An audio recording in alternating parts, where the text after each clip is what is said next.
Votre attention s'il vous plaît. Cet élément est en français. Contactez-nous pour savoir s'il est aussi disponible en la langue de votre préférence. Veuillez aussi noter qu'il est en audio uniquement, dépourvu de ce fait d'image originaire. À présent, nous vous convions à suivre, depuis christequality.com et évangile-éternel.com, la rubrique Bible mot à mot, ou l'explication prophétique de toute la Bible, livre par livre, chapitre par chapitre, verset par verset, mot à mot. Elle est présentée aujourd'hui par L'homme de Dieu, le bien-aimé, le docteur Télémou Bouyeyi. Recherchez-vous les enseignements du docteur Télémou Bouyeyi? Allez sur christequality.com/télémoubouyeyi.html. Les enseignements sont disponibles en texte, audio et vidéo.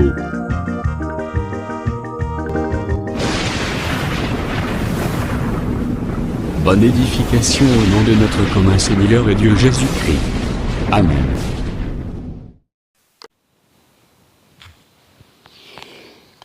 Je disais que les jours de l'Éternel et les jours du Seigneur, c'est différent.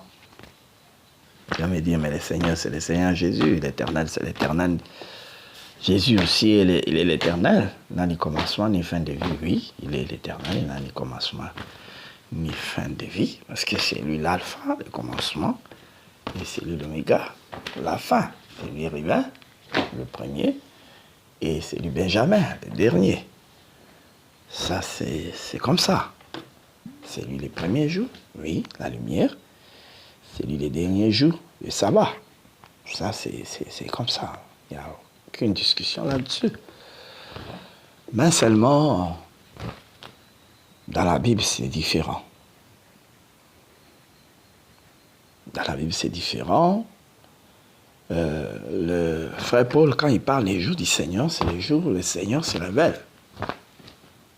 Il prend l'avènement du Seigneur comme les jours du Seigneur.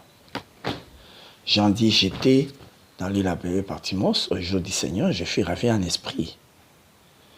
C'est-à-dire, les jours où l'Éternel, le Seigneur s'est révélé à lui.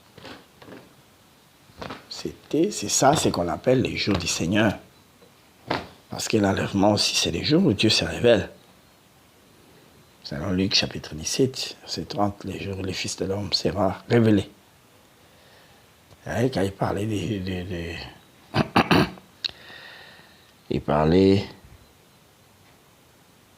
de l'événement appelé enlèvement. C'est un peu dans ce sens-là. Le Seigneur Jésus-Christ était en train de parler de ces choses-là.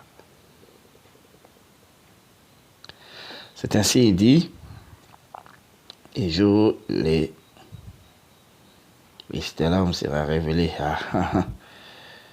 Il y en a d'autres qui ont mal cru. Des jours où le Fils de l'homme paraîtra.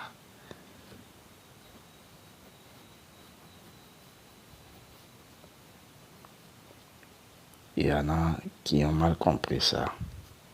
L'apparition, il parle des images d'une nuée, et ils attribuent cette nuée-là à la face du Seigneur, en disant que oui, c'était les jours où le Seigneur Jésus est apparu. Ah. Ça, c'est purement de l'imagination humaine. L'apparition du Seigneur Jésus-Christ, ça sera pour prendre l'épouse. Donc, l'ensemble des croyants, des chrétiens qui constituent son corps, c'est eux qui partiront.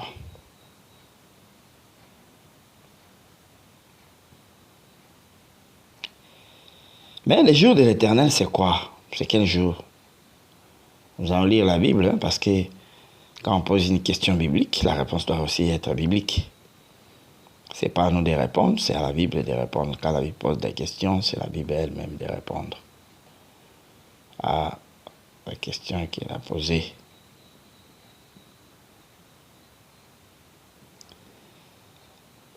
Et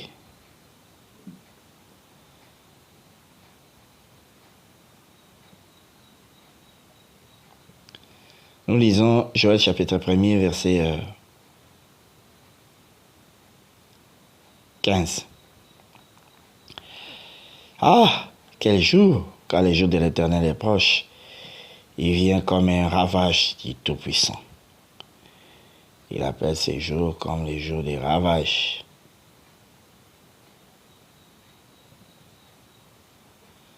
Et nous lisons dans Joël chapitre 2, versets 1 à 2. Sonnez la trompette en Sion, faites-la retentir sur la montagne sainte. Que tous les habitants du pays tremblent, car le jour de l'Éternel vient, car il est proche. Le jour des ténèbres et d'obscurité, jour des nuées et des brouillards. Il vient comme l'aurore se répand sur les montagnes. Voici un peuple nombreux et puissant, tel qu'il n'y en a jamais eu, et il n'en aura jamais dans la suite des temps. Il appelle les jours de l'Éternel comme les jours des ténèbres, les jours d'obscurité, les jours de brouillard. En réalité, c'est un jour de la colère.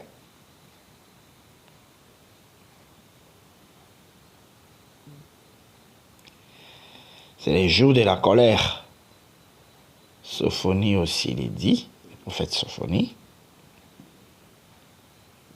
Nous allons lire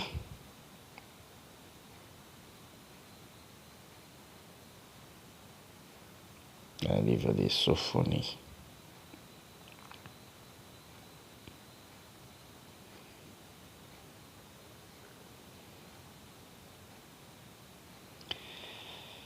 Parce qu'il faut comprendre les livres des Sophonies, nous allons les lire.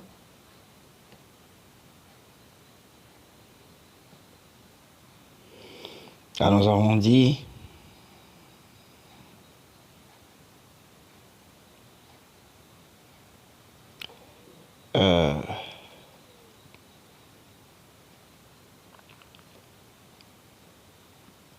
lisons verset Sophonie, chapitre 1er, verset 7.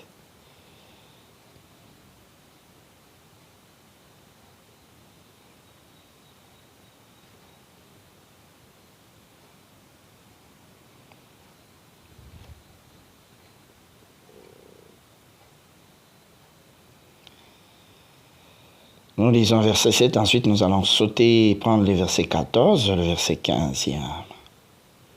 Le verset 7 dit ceci: silence devant le Seigneur, l'Éternel, car les jours de l'Éternel est proche, et l'Éternel a préparé les sacrifices, il a choisi ses conviés.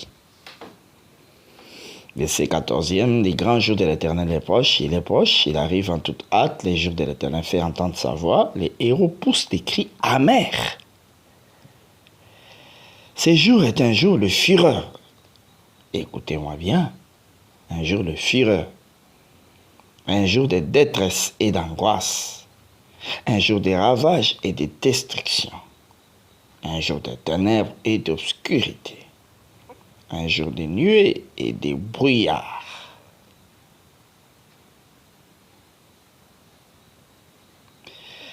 Un jour retentiront la trompette et les cris de guerre contre les villes fortes et les tours élevées. Donc, c'est clair là. La différence entre les jours du Seigneur, c'est les jours où Dieu se révèle, tandis que les jours de l'Éternel, c'est les jours de la colère. Quand Dieu manifeste sa colère, parce que la colère de Dieu, nous le verrons dans la suite de notre exposé sur les livres d'Apocalypse, parce que nous sommes en train de parler dans le cadre de la Bible mot à mot. Et quand on parle de la Bible mot à mot, c'est-à-dire verset par verset, nous sommes en train de parler du livre d'Apocalypse. Nous prenons verset par verset pour essayer un peu de donner la pensée, de ressortir la pensée du Seigneur qui est cachée dans ses écrits. Parce que Dieu a parlé et les hommes ont écrit. Et seulement Dieu seul qui avait parlé, ou qui a parlé, qui connaît les pensées cachées qui sont dans ce que les hommes ont écrit.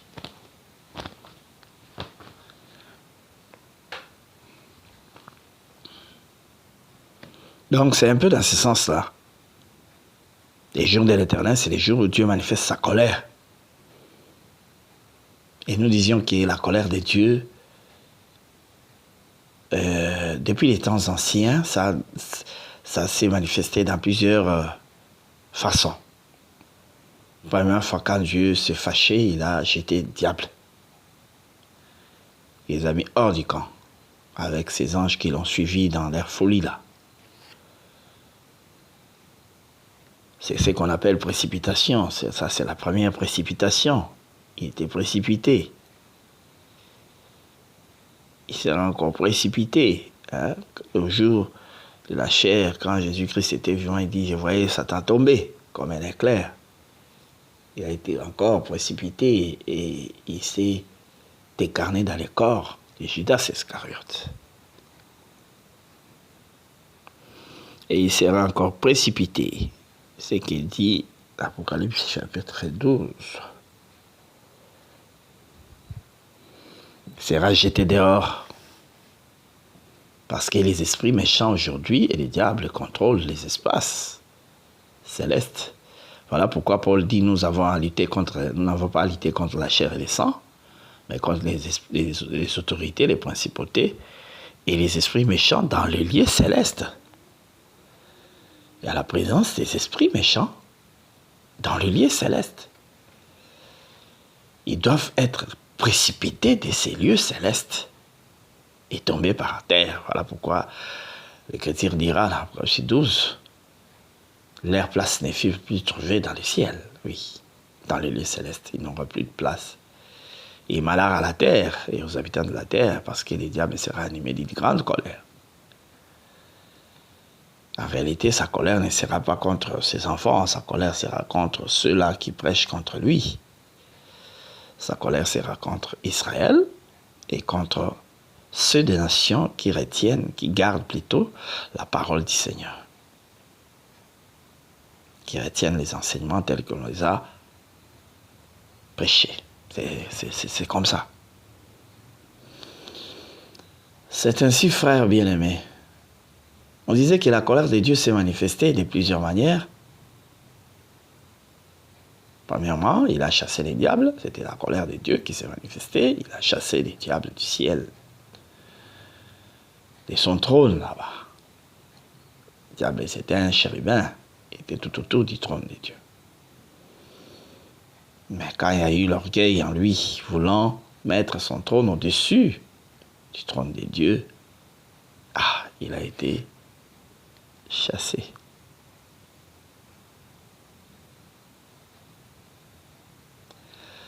Et ensuite, c'était le tour d'Adam. Dieu est venu dans l'Éden comme juge. Et quand il revêt l'habit du juge, à la fin, il y a la condamnation. Et des fois, il justifie aussi. Et il condamne aussi.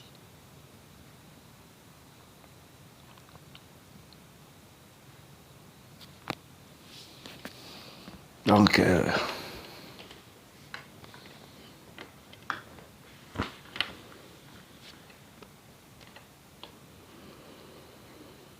et il a condamné Adam, il l'a chassé de l'Éden, c'était un jugement du Seigneur, Jésus-Christ. Du temps de Noé aussi, quand le péché s'est accumulé, Dieu a exercé les jugements sur les habitants de la terre.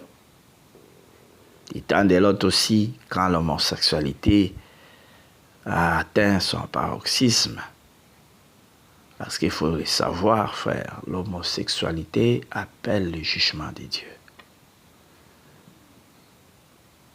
Les homosexuels, les bisexuels, les transgenres, tous ces gens-là sont condamnés par la parole de Dieu. S'ils ne se convertissent pas, ils appelleront le jugement de Dieu sur eux.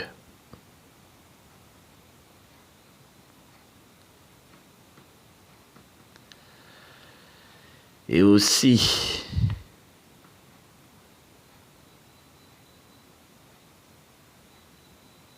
la colère de Dieu viendra sur les habitants de la terre par des coupes, par des trompettes. Ensuite, l'Armageddon va intervenir. Tout ça, ce sont des jugements de Dieu sur les habitants de la terre. Et enfin, les jugements derniers du trône blanc qui sera établi, ça sera les jugements des esprits. Parce que les coupes de la colère, il va frapper les humains, les hommes. Mais les jugements du trône blanc, les jugements derniers, ça sera les jugements des esprits. Là, il va juger les esprits, c'est-à-dire tous ceux qui étaient déjà morts. Parce que quand quelqu'un meurt, il perd son corps physique, il devient un esprit. Il va juger les esprits.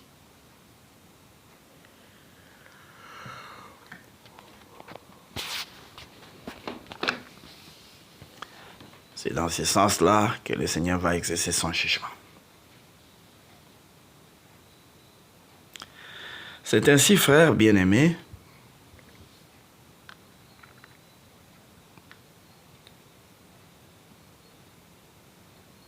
c'est par là que nous sommes en train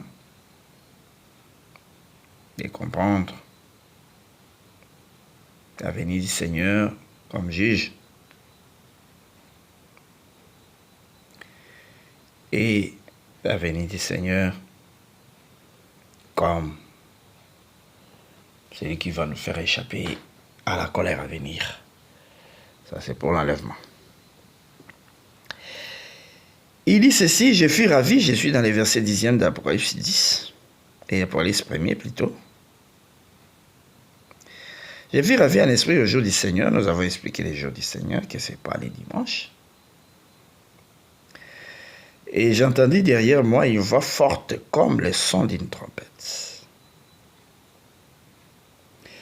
qui disait, ce que tu vois, écris-le dans un livre et envoie-le aux 7 églises, à Éphèse, à Smyrne, à Pergame, à Thyatire, à Sardes et à Philadelphie et à Laodicée.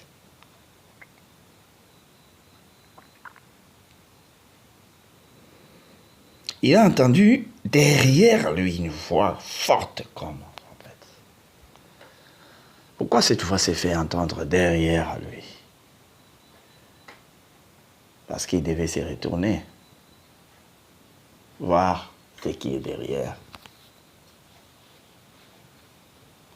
L'Apocalypse n'est pas seulement ce qui est devant, c'est-à-dire ce qui doit arriver. C'est aussi ce qui est derrière, ce qui est passé.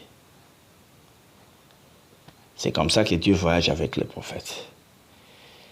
Il voyage dans le passé, dans le présent et dans l'avenir. Quand je parle de voyage, c'est dans le sens que ce qu'il montre aux prophètes. C'est-à-dire, voilà pourquoi si vous lisez ces livres d'Apocalypse, vous verrez que le Seigneur ne parle pas seulement des événements futurs. D'Apocalypse 4, par exemple, lorsque l'on parle du livre scellé qui devait être ouvert par l'agneau qui était immolé. Et ces livres, c'est les livres de la rédemption, les plans rédempteurs du Seigneur. Bien qu'il y en a d'autres prédicateurs qui changent de confession, ça c'est pas étonnant. Les gens changent toujours de confession. Hyménée et Philette ont changé de confession. C'est pour cela, Paul était étonné et il les a livrés à Satan. Parce que ses frères ont changé de confession.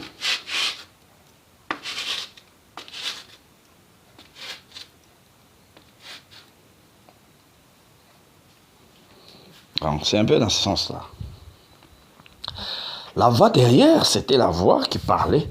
Il devait se retourner. Bon. Dieu ne lui parlait pas seulement devant, ce qui viendra. Il parlait aussi derrière de ce qui a été. Hein, le livre d'Apocalypse, c'est ce qui a été. et ce qui est et ce qui vient. Le passé, le présent et le futur.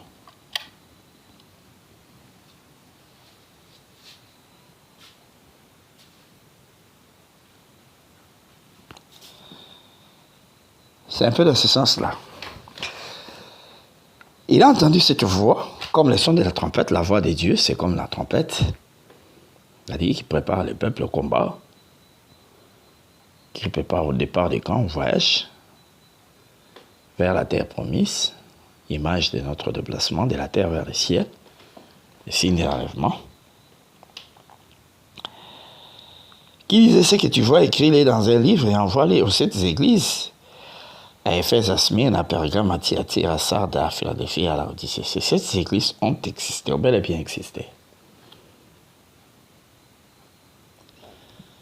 Et ces églises-là étaient toutes en Asie. Pourquoi le Seigneur a choisi seulement 7? C'était en réalité tout un échantillon, toute une image que le Seigneur donnait de son église. Parce qu'il y avait plusieurs églises en Asie. Mais le Seigneur a trié seulement ces 7 églises. La preuve en est que ces églises ont existé même au temps des apôtres. Paul dit ceci.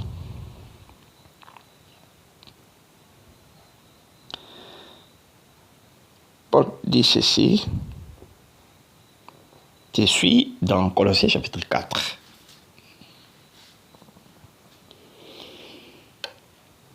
Verset 16. Lorsque cette lettre aura été lue chez vous, chez qui? Chez les Colossiens. Faites en sorte qu'elle soit aussi lue dans l'église des Laodicéens. Et que vous lisiez à votre tour celle qui vous arrivera des Laodicées. Donc l'église des Laodicées était bel et bien là, présente. Du temps des apôtres. Voilà pourquoi nous avons toujours dit, quand les gens disent que l'ange de l'église, c'est un homme, ils ne vont pas commencer à nous donner les noms de ces gens-là.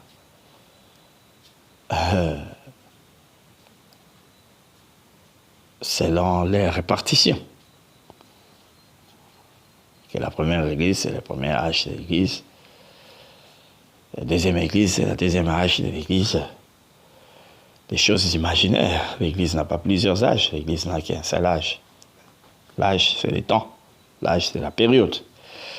C'est ainsi que nous avons étudié dans l'histoire l'âge de la pierre taillée, l'âge de la pierre polie, l'âge des métaux. Ce sont des temps, des périodes historiques. Mais il faut commencer d'abord par donner les noms de cet ange, à cette époque-là, des gens, à cette époque des pôles, où l'église de Laodicée existait. Paul les a même envoyé une lettre. Il a dit aux Colossiens, aux gens qui habitaient dans Colosse, que lorsque vous aurez fini de lire cette lettre, vous l'envoyez à ceux qui sont à Laodicée et à leur tour aussi. Leur lettre vous sera aussi envoyée. Pour dire que le message de Dieu, bien qu'il a envoyé à chacune des églises, mais c'était un message universel. Voilà pourquoi aujourd'hui nous prenons les livres des Corinthiens, qui est en réalité le message envoyé aux habitants de Corinthe. Mais nous les prenons aujourd'hui, nous faisons la lecture et nous essayons de partager ce qui est écrit là-bas aujourd'hui. Parce qu'en réalité, le message, bien qu'il était adressé aux gens qui étaient à Corinthe, aux frères et sœurs en Jésus-Christ qui habitaient Corinthe, ce message leur concernait et nous concerne aussi aujourd'hui, parce que la parole de Dieu est universelle. Le message qui nous est prêché aujourd'hui, ici, Parce que moi, présentement, je suis au Congo, République démocratique du Congo. Parce qu'il y a deux Congos. Il y a la République du Congo et il y a la République démocratique du Congo, qui a comme capitale Kinshasa. L'autre Congo a comme capitale Brazzaville. Et je suis à l'intérieur du pays, dans une ville appelée Kisangani. Les messages que Dieu nous adresse aujourd'hui dans cette ville, dans ce lieu, nous concernent. Et ne nous concernent pas seulement nous. Parce que si Dieu nous parle de l'enlèvement, ça nous concerne. Mais ça ne concerne pas seulement nous qui habitons Kisangani, ça concerne aussi ceux qui habitent Kinshasa, Brazzaville, même Paris, et aussi Washington et les autres villes. Pourquoi pas les autres villes aussi? Écris-les dans un livre. C'est-à-dire, tous ces messages devaient se retrouver dans un livre. Donc, en réalité, bien qu'envoyés aux 7 églises, mais ce n'était pas 7 messages différents, comme certaines personnes veulent nous faire croire. Mais tous ces messages étaient écrits dans un seul livre. Et ces livres devaient arriver à Éphèse, à Smyrne, à Pergame, à Thyatire, à Sardes. Parce qu'en réalité, bien que nous sommes dans des endroits différents, mais nous constituons un seul peuple. Voilà pourquoi Jacques dit dans Acte 15, Dieu a jeté les regards vers les nations et il a choisi un peuple qui porta son nom. Écoutons tous les paroles du Seigneur, parce que vous croyez peut-être que d'autres personnes croient peut-être que c'est ce qu'on a inventé.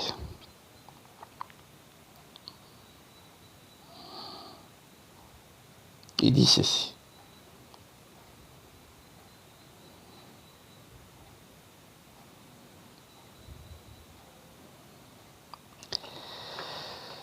Je suis dans Acte 15, verset 13. Lorsqu'ils eurent cessé de parler, Jacques prit la parole et dit, « Hommes frères, écoutez-moi. Simon a raconté comment Dieu a d'abord jeté les regards sur les nations pour choisir du milieu d'elles un peuple qui porta son nom.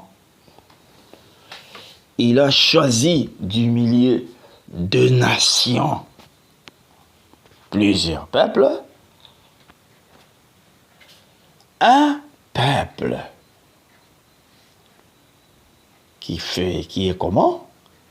Qui porte son nom, qui a son identité. Parce qu'on dit, monsieur, présente-toi, décline ton identité. Tu donnes ton nom. C'est ton nom que tu vas donner. C'est-à-dire ton nom t'identifie. Et ce peuple, c'est un peuple qui porte le nom de l'Éternel.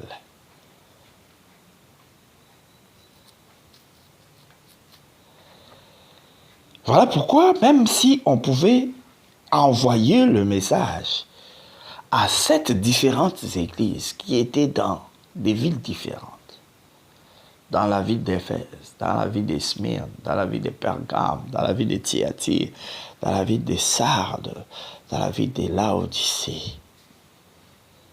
Mais ce message devait être écrit dans un livre. C'est-à-dire, ceux d'Éphèse, quand ils reçoivent leur message, ils ont la possibilité de lire ce qui est envoyé à l'église de Smyrne. Et ceux de Smyrne, ils ont la possibilité de lire le message envoyé à l'église d'Éphèse. Église des Pères-Grammes. Un peu dans ce sens-là.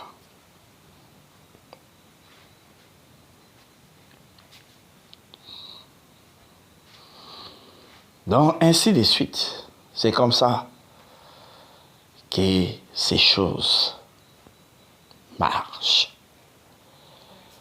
C'est-à-dire, en réalité, le Seigneur a pris cet échantillon des 7 pour montrer que la marche du Seigneur, c'est vers le repos.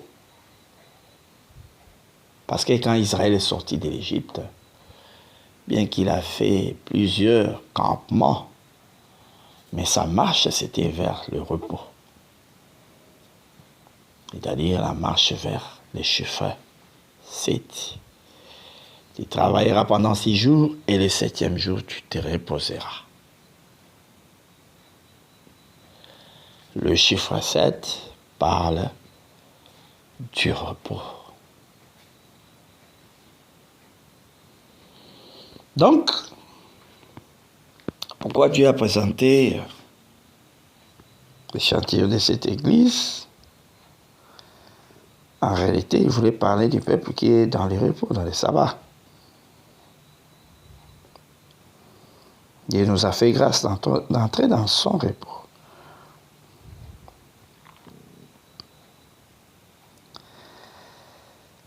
Je me retournai pour connaître quelle était la voix qui me parlait, et après m'être retourné, j'ai vu 7 chandeliers d'or. Et au milieu de ces chandeliers, quelqu'un qui ressemblait à un fils d'homme, vêtu d'une longue robe, et ayant une ceinture d'or sur la poitrine. Nous allons, dans la prochaine intervention, parler du chandelier d'or, parce qu'il a vu un chandelier d'or. Et il commence à décrire celui qui était au milieu de ce chandelier, ses cheveux, sa tête.